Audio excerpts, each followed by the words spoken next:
Harvest the Skies, a DIY guide to rainwater collection for your homestead. In every drop of rain, there's a world of possibility. Today, we're unlocking the secret to sustainable living through rainwater harvesting.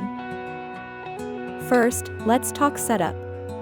Choose a catchment area like your roof. Ensure it's clean and free from chemical residues.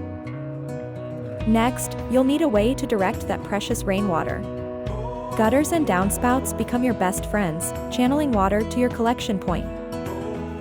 The heart of our system is the storage tank. Pick one large enough to meet your needs, but remember, bigger isn't always better. Don't let debris turn your clean water dream into a nightmare. Filters and first flush diverters are essential for purity.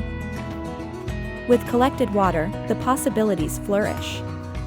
From watering your garden to washing cars, every drop supports your sustainable lifestyle. Finally, remember, safety comes first.